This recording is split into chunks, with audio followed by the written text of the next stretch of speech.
In the bustling corridors of Washington, D.C., where political battles are fought with words as sharp as swords, a storm was brewing. The air was thick with tension and whispers of an impending clash between two of the most polarizing figures in American politics had everyone on edge. On one side stood Donald Trump, the former president known for his larger-than-life persona and unapologetic style of leadership. On the other was Alexandria Ocasio-Cortez, or AOC, the young and fiery representative from New York who had captured the nation's attention with her bold ideas and unwavering commitment to progressive causes. It all began during one of Trump's trademark rallies in Florida, a state he always considered his stronghold. The crowd was electric, cheering wildly as Trump took the stage. With his signature confidence, he launched into a speech filled with promises, criticisms, and fiery rhetoric. But this time, something was different. Midway through his address, he turned his attention to AOC, leveling accusations that sent shockwaves through the room, and soon, the entire country. Trump accused AOC of treasonous behavior, a phrase that immediately grabbed headlines. He claimed she had crossed lines while advocating for policies like the Green New Deal and Medicare for All, suggesting that her actions amounted to violations of federal law. His tone grew sharper as he spoke, his voice rising above the cheers of the crowd.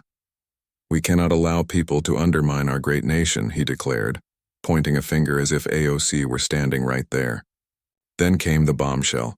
Trump publicly threatened legal action against her, hinting at imprisonment if she didn't back down from her stance. It wasn't just a warning, it was a declaration of war. The audience erupted in applause, some chanting slogans that echoed Trump's sentiment. For many of his supporters, this was exactly what they wanted to hear. They saw AOC as a symbol of everything they disagreed with: her progressive ideals, her outspoken nature, and her growing influence within the Democratic Party. To them, Trump's words weren't just rhetoric. They were validation of their own frustrations. Social media lit up almost instantly, with hashtags like "Lock Her Up" trending alongside clips of Trump's speech. Supporters shared memes and posts celebrating what they viewed as a long-overdue takedown of a political rival. But across the aisle, reactions were far less enthusiastic. Progressives rallied around AOC, defending her right to advocate for change without fear of retribution. Her colleagues in Congress issued statements condemning Trump's remarks, calling them reckless and dangerous. Some even suggested that such threats undermined the very foundation of democracy itself. Yet despite the outpouring of support, there was no denying the weight of Trump's words. His ability to dominate conversations and shape public opinion was undeniable, and AOC suddenly found herself under intense scrutiny. For AOC, the pressure mounted quickly. Known for her resilience and quick wit, she usually thrived in high-stakes situations. But this felt different. This wasn't just another debate or disagreement. It was a direct attack on her character, her career, and perhaps even her freedom. Friends and allies noticed a shift in her demeanor. She seemed more guarded, more cautious, as though the enormity of the situation was finally sinking in. Late-night strategy sessions became the norm as her team worked tirelessly to craft a response that would counter Trump's accusations without escalating the conflict further. Meanwhile, the media couldn't get enough of the unfolding drama. Cable news networks ran non-stop coverage, dissecting every word Trump had said and analyzing its potential implications.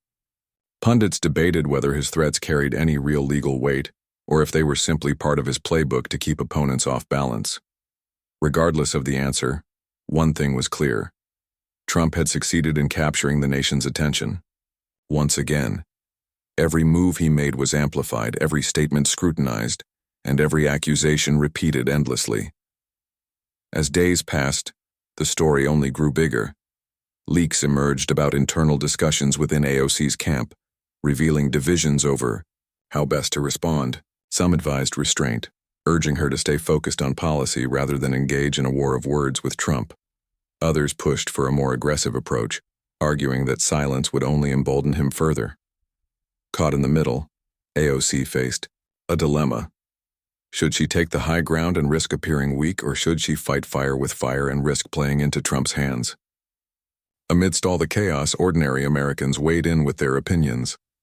Conversations at dinner tables, workplaces, and community gatherings revolved around the same question: who would come out on top? For some, Trump's bluster was nothing. They'd seen it before and knew how effective it could be. For others, AOC represented hope for a brighter future, and the thought of her being silenced was deeply unsettling. The divide between these perspectives reflected the broader polarization gripping the nation, a reminder of how deeply entrenched political loyalties had become. Yet, beneath the surface, there was also a sense of unease. Many wondered whether threats like these set a dangerous precedent regardless of who was involved. Could politicians truly operate freely if their every move risked retaliation? Was this the kind of discourse the country wanted to normalize? These questions lingered in the background, overshadowed by the spectacle but impossible to ignore entirely. And so, as the dust settled from Trump's explosive remarks, the stage was set for a showdown unlike any other. Both sides dug in, preparing for the next round of this high-stakes battle. For AOC, the challenge was clear: find a way to reclaim the narrative and prove that she was not just a formidable opponent, but a leader capable of weathering even the fiercest storms. For Trump, the opportunity was equally evident: solidify his reputation as a master strategist who could outmaneuver anyone who dared to stand in his way. What would happen next remained uncertain, but one thing was sure: the eyes of the nation were watching closely, waiting to see who would blink first. The fallout from Trump's explosive remarks spread like wildfire, igniting debates across the country and turning what started as a political confrontation into a national spectacle. Within hours of his speech in Florida, every major news network was covering the story, dissecting Trump's words and speculating about their implications. The media frenzy reached fever pitch, with anchors, analysts, and commentators offering their takes on whether Trump's threats were serious or just another example of his trademark bluster. Cable news shows ran split-screen graphics comparing AOC's policies to Trump's accusations, while late-night hosts cracked jokes that ranged from lighthearted jabs to biting satire. No matter where you turned, whether it was TV, social media, or even casual conversations at the coffee shop, the name AOC was everywhere. Trump's supporters wasted no time rallying behind him. For many, his comments resonated deeply, tapping into frustrations they'd harbored for years. They saw AOC as the embodiment of everything they believed was wrong with modern politics: someone who championed radical ideas, pushed for sweeping reforms, and challenged traditional values. To them, Trump's threat wasn't just justified, it was necessary. Online forums buzzed with praise for his boldness, with users sharing memes mocking AOC's progressive agenda. Some even went so far as to suggest that her outspokenness was unpatriotic, echoing Trump's earlier claim of treasonous behavior. In their eyes, she had overstepped boundaries, and now she needed to face consequences. On the flip side, progressives rallied around AOC with equal fervor. Her allies argued that Trump's accusations were baseless, designed solely to intimidate her and silence dissent. Social media platforms became battlegrounds, with hashtags like #SongStandWithAOC trending alongside counter hashtags like #DareLockHerUp. Supporters flooded Twitter, Instagram, and TikTok with messages of solidarity, posting videos and infographics defending her work in Congress. Many highlighted her efforts to address issues like climate change, economic inequality, and healthcare reform, framing her as a champion for the underdog. Yet despite the outpouring of love and support, there was an undeniable tension in the air. AOC herself seemed unusually quiet, avoiding interviews and public appearances in the immediate aftermath of Trump's speech. That silence didn't last long. When AOC finally appeared on CNN for a live interview, millions tuned in to watch. The anticipation was palpable. Would she rise to the occasion and deliver a fiery rebuttal? Or would she crumble under the pressure? What unfolded was something no one expected. As the anchor pressed her on Trump's allegations, asking her to clarify her positions and respond to his claims, AOC stumbled.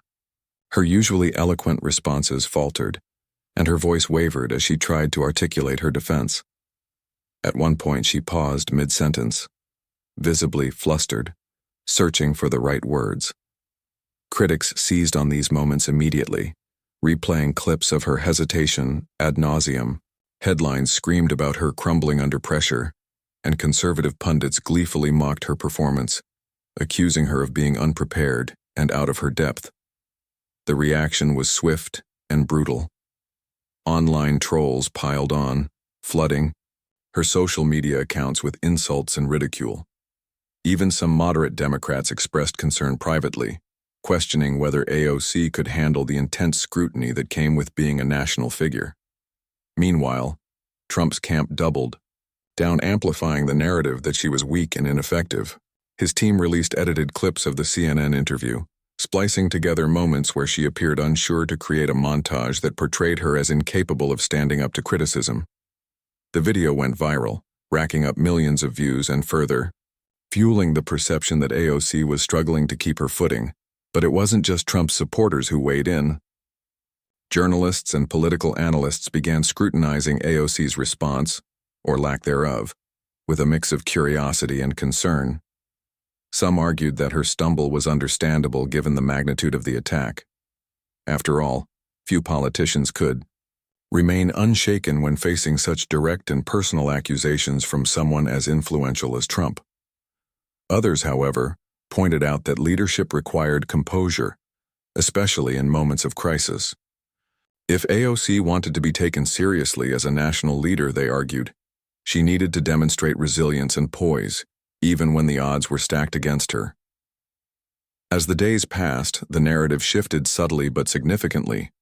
While Trump continued to dominate headlines with follow-up statements and rallies, AOC's absence from the spotlight became increasingly noticeable. Instead of confronting the controversy head-on, she retreated to her district, focusing on local events and community outreach. Her team issued carefully worded press releases, emphasizing her commitment to serving her constituents and advancing progressive policies. But these efforts did little to quell the growing perception that she was on the defensive. Critics interpreted her withdrawal as a sign of weakness, suggesting that she lacked the stamina to endure the rough and tough world of national politics. Yet, not everyone wrote her off. Many of her core supporters remained steadfast, viewing her struggles as a temporary setback rather than a fatal flaw. They reminded detractors of her meteoric rise, from bartender to congresswoman, and credited her with bringing fresh energy and ideas to Washington. To them, AOC represented hope for a new kind of politics, one rooted in authenticity and empathy. They urged patience, arguing that even the strongest leaders sometimes stumbled when faced with unprecedented challenges. Still, the damage had been done. Trump's calculated move had succeeded in shifting the conversation away from policy and onto personality. Rather than debating the merits of the Green New Deal or Medicare for all, the nation was fixated on AOC's ability, or inability, to hold her ground. And while her supporters worked tirelessly to reframe the narrative, it was clear that Trump had struck a nerve. By targeting her directly, he had tapped into broader anxieties about the future of American politics, forcing people to pick sides in a battle that felt more personal than ideological. For AOC, the stakes couldn't have been higher. Every misstep was magnified, every hesitation dissected, and every moment of vulnerability weaponized against her. Yet, amidst the chaos, there was also an opportunity. If she could find a way to regroup and reclaim the narrative, she might emerge stronger than ever. But doing so would require more than just charisma and conviction. It would demand a level of strategic thinking and emotional fortitude that few politicians possessed. As the world watched and waited, one question lingered in everyone's mind. Could AOC rise above the noise and prove her critics wrong? Or would this be the moment that defined her downfall? With AOC seemingly on the ropes, Donald Trump seized the moment with the precision of a seasoned fighter who knows exactly how to exploit an opponent's weakness. Never one to let an opportunity slip through his fingers, he wasted no time capitalizing on the growing perception that AOC was faltering under pressure. The former president's next move came in the form of another massive rally, this time in Texas, a state where he had always enjoyed strong support. As thousands of cheering fans packed into the venue, Trump took the stage with the energy of a man who knew he was winning. From the moment he began speaking, it was clear that Trump wasn't just addressing the crowd. He was delivering a masterclass in political theater. He opened with his usual mix of boasts and grievances, firing up the audience with promises to make America great again, while railing against what he called the radical left agenda. But soon enough, he turned his attention back to AOC, zeroing in on her recent CNN interview with laser-like focus. "Did you see her?" he asked, leaning into the microphone as if sharing a secret with the crowd. She couldn't even answer basic questions. She froze like a deer in headlights. His words were met with laughter and applause, but he wasn't done yet. Trump then launched into a dramatic reenactment of AOC's stumbling responses, mimicking her pauses and hesitant tone with exaggerated gestures. I don't know," he mocked, drawing even louder cheers from the audience. "That's not leadership, that's confusion." For Trump, this wasn't just about criticizing AOC's performance.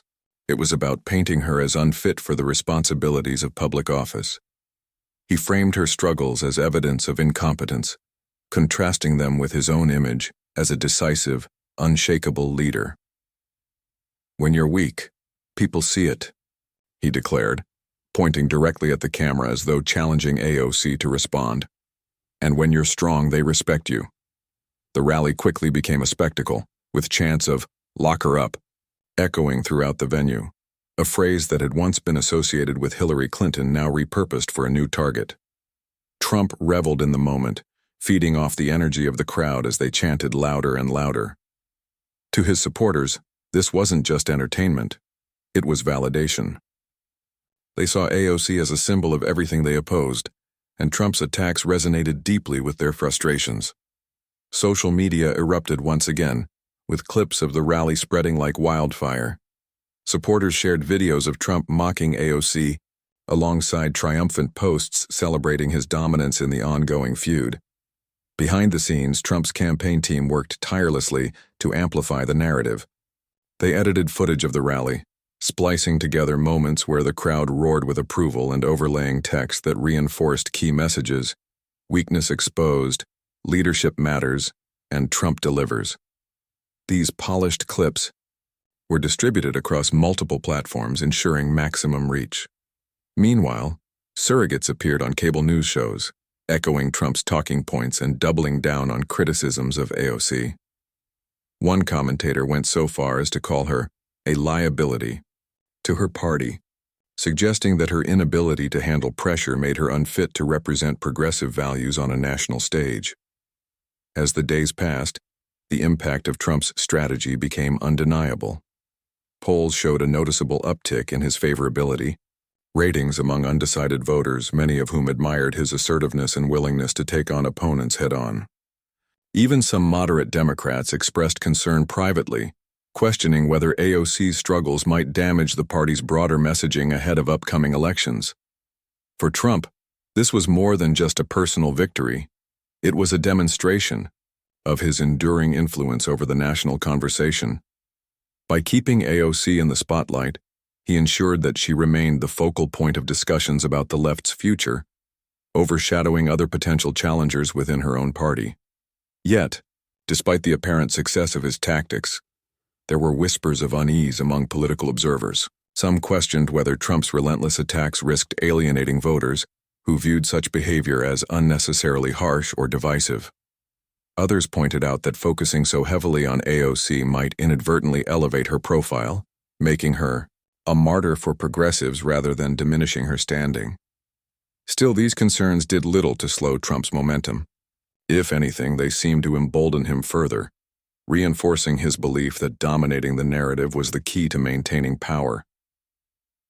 For AOC, the situation grew increasingly dire. Her initial attempts to deflect attention back to policy issues had failed to gain traction, drowned out by the noise of Trump's accusations. Every statement she released, every town hall she hosted felt like shouting into a void.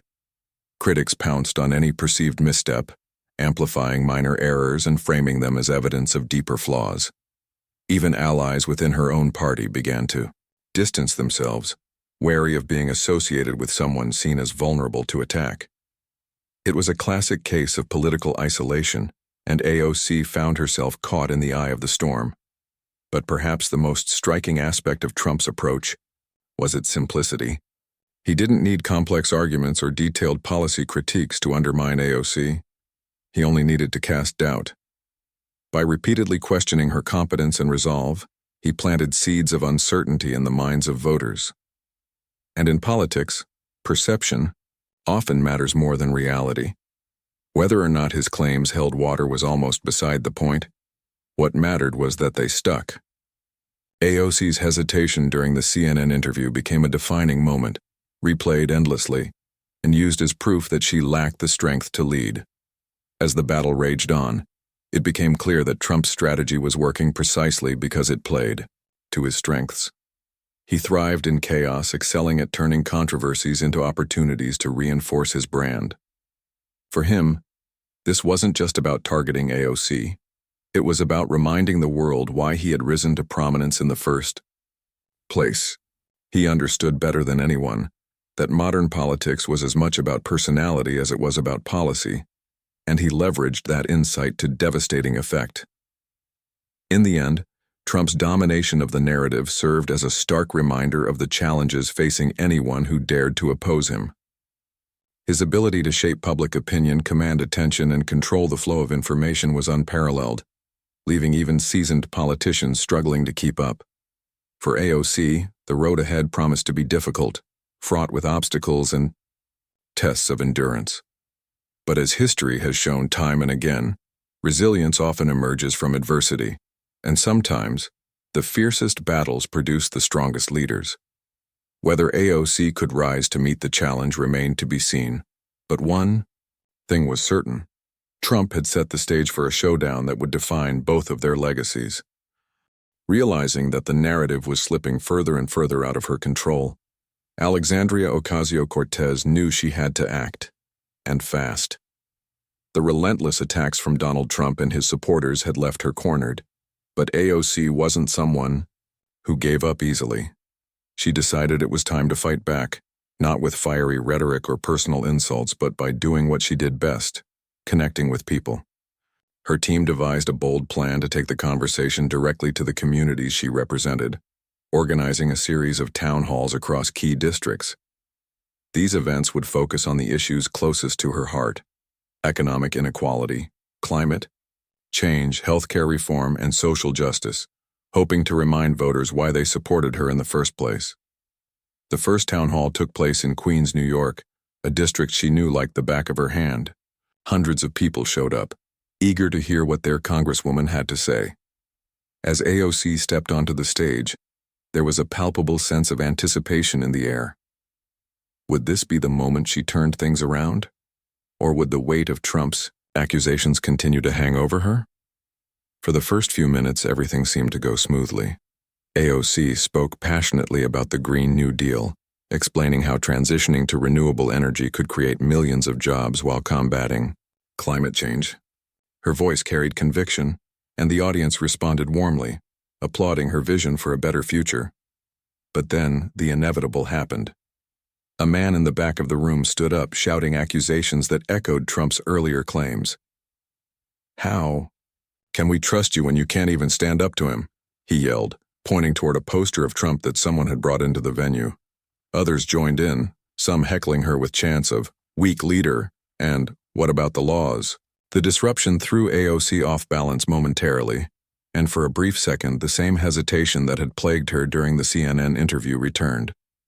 But this time, she didn't let it consume her. Taking a deep breath, she addressed the crowd directly. "I understand your frustrations," she began, her tone calm but firm. "And I know there are people out there who want to paint me as weak because I care about more than just power. They think if they shout loud enough, they can drown out our voices. But I'm here to tell you, we will not be silenced." Her words resonated deeply with many in the audience, sparking cheers and applause. Still, the tension lingered. It was clear that Trump's attacks had planted seeds of doubt, even among her most loyal supporters. And AOC couldn't ignore the fact that these disruptions were becoming a recurring theme at her events.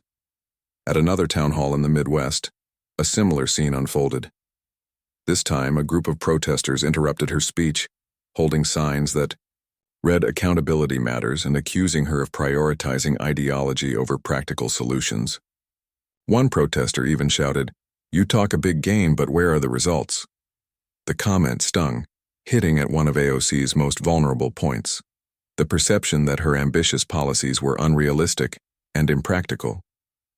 Though she tried to steer the conversation back to tangible achievements, like raising the minimum wage and expanding access to affordable housing, the interruptions made it difficult for her message to land.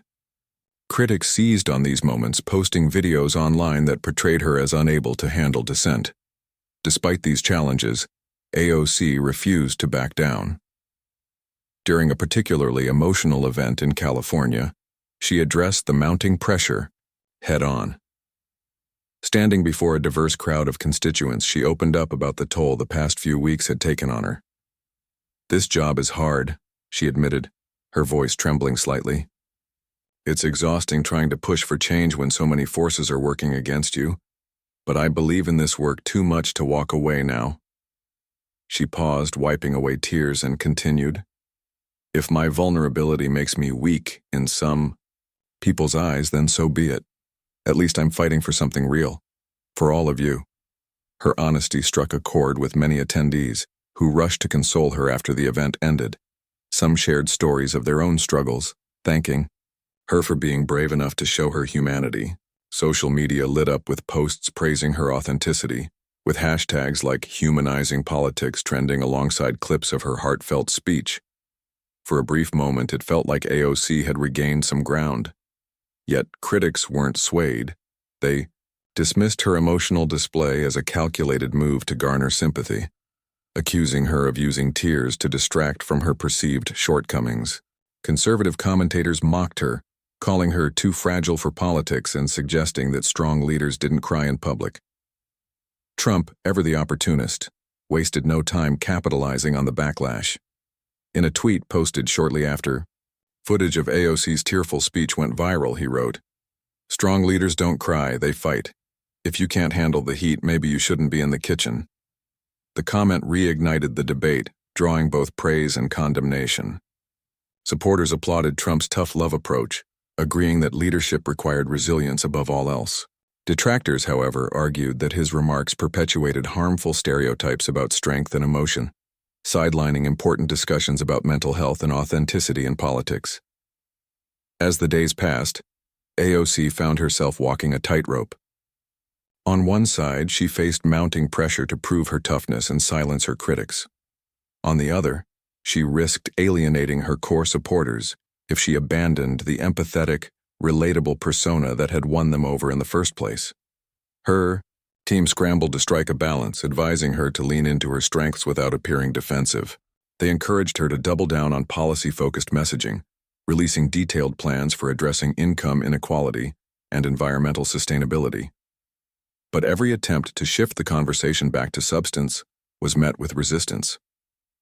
Opponents accused her of dodging accountability, while skeptics questioned whether her proposals were feasible given the current political climate.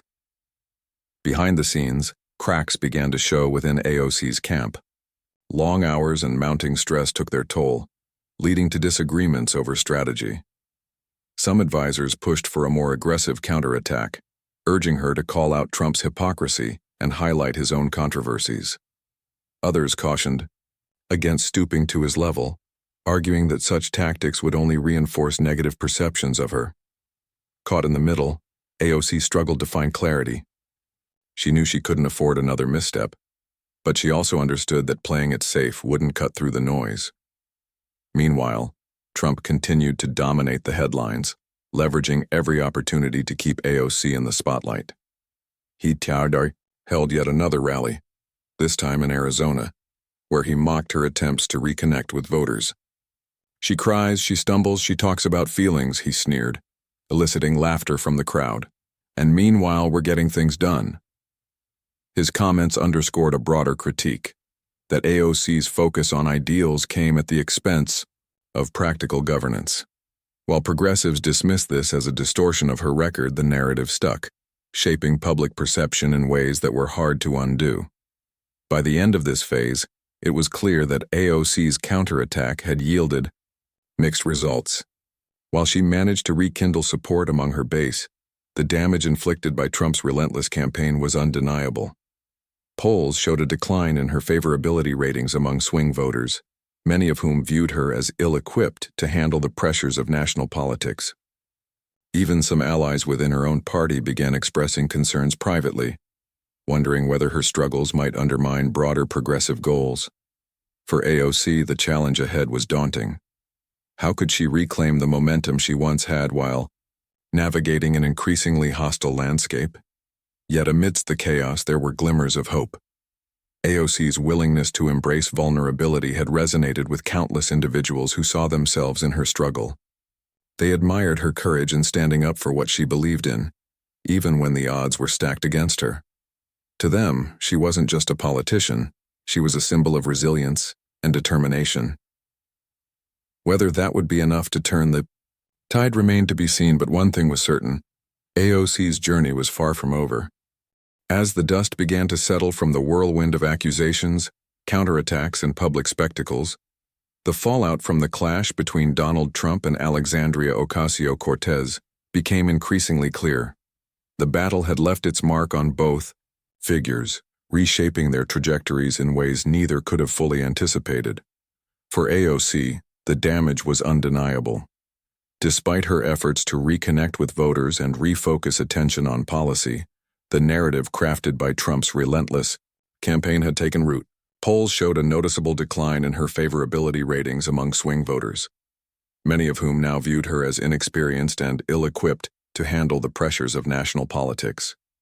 Even within her own party, whispers of doubt began to surface, with some questioning whether her progressive ideals came at the cost of practical governance. Trump, on the other hand, emerged from the conflict stronger than ever, or so it seemed. His ability to dominate headlines and shape public opinion reinforced his reputation as a master strategist who thrived in chaos. Supporters hailed him for standing up to what they saw as radical leftist ideologies, crediting him with exposing AOC's supposed weaknesses. Critics, however, argued that his tactics bordered on bullying, warning that such behavior set a dangerous precedent for political discourse. Regardless of where one stood, there was no denying the impact of his words. By targeting AOC directly, he had succeeded in keeping her and the broader progressive movement at the center of discussions about America's future. For AOC, the aftermath of the feud forced her to confront uncomfortable truths about the realities of modern politics. While she had always prided herself on being authentic and unapologetic, this episode revealed the limits of vulnerability in an arena dominated by spectacle and sound bites. Her emotional displays, which resonated deeply with some, were weaponized by opponents as evidence of fragility. Her policy-focused responses, though thoughtful and well-researched, struggled to break through the noise of personal attacks. It was a sobering lesson. In the world of high-stakes politics, perception often outweighed substance, and resilience was just as important as conviction. Yet, despite the setbacks, AOC refused to retreat into obscurity. Instead, she adopted a more measured approach, focusing on grassroots organizing and community engagement. She traveled extensively across her district, hosting smaller, more intimate events where she could speak directly with constituents without the interference of hecklers or media scrutiny. These gatherings allowed her to rebuild trust and remind people of the reasons they supported her in the first place. She also leaned heavily on social media, using platforms like Instagram and TikTok to share behind-the-scenes glimpses of her work and connect with younger audiences. Her posts emphasized authenticity over polish, showcasing moments of laughter, frustration, and determination as she navigated the challenges of her role. Progressives rallied around her during this period, framing her struggles as emblematic of the broader fight against entrenched power structures. They highlighted how Trump's attacks were not just aimed at AOC, but at the progressive movement as a whole, a coordinated effort to silence dissent and maintain the status quo. Activists organized campaigns to boost her visibility, flooding social media with messages of support and urging followers to look beyond the controversies and focus on her legislative accomplishments. Some even launched petitions calling for greater accountability in political rhetoric, arguing that threats and intimidation had no place in democracy. Meanwhile, Trump continued to bask in the glow of his apparent victory. He held rallies across the country, each one serving as a reminder of his enduring influence. At these events, he frequently referenced his feud with AOC, using it as a rallying cry to galvanize his base. "They tried to take us down with their radical ideas," he declared at a packed stadium in Ohio, "but we showed them what real leadership looks like." The crowd erupted in cheers, chanting slogans that underscored their loyalty to him. To many, it felt like a return to form, a reaffirmation of the qualities that had propelled him to the presidency in the first place. But beneath the surface, cracks began to show. Critics pointed out that while Trump excelled at creating drama, his ability to deliver tangible results remained questionable. Some moderates grew weary of the constant divisiveness, longing for leaders who prioritized unity over conflict. Others noted that his fixation on AOC risked overshadowing more pressing issues, such as economic recovery and global stability. As time went on, questions arose about whether his strategy of targeting individual opponents was sustainable in the long term, or if it simply fueled polarization without offering meaningful solutions. The lingering effects of the feud extended far beyond the two central figures, sparking broader conversations about the state of American politics. Journalists and analysts debated whether incidents like this represented the inevitable outcome of a system built on confrontation, or if they signaled a deeper rot within the fabric of democracy itself. Some argued that the rise of social media had amplified toxicity, turning every disagreement into a performative spectacle designed to generate clicks and likes. Others pointed to structural issues, suggesting that the lack of bipartisan cooperation incentivized politicians to prioritize scoring points over solving problems. Amidst all the noise, ordinary Americans weighed in with their own perspectives. Conversations at dinner tables, workplaces, and community centers revolved around themes of accountability, resilience, and leadership. For some, Trump's attacks on AOC reinforced fears about the erosion of civility in public life. For others, AOC's response served as a reminder of the importance of staying true to one's values, even in the face of adversity. The divide between these viewpoints reflected the broader polarization gripping the nation, a stark illustration of how deeply entrenched political loyalties had become. In the end, the saga between Trump and AOC left an indelible mark on the political landscape. For AOC, it was a humbling experience that tested her resolve and forced her to adapt to the realities of her position.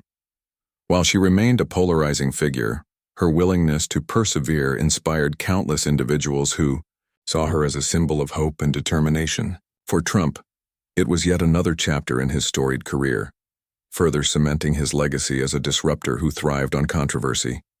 Yet, for the country as a whole, it raised difficult questions about the kind of leadership needed to navigate an increasingly complex and divided world. As the story faded from the headlines, replaced by new scandals and showdowns, one thing remained certain. The battle between Trump and AOC was more than just a personal rivalry. It was a reflection of the larger forces shaping America's future. Would the country continue down a path of division and discord, or would it find a way to bridge the gaps that separated its citizens? Only time would tell. But for now, the eyes of the nation remained fixed on these two figures, each embodying different visions of what leadership should look like, and each determined to leave their mark on history.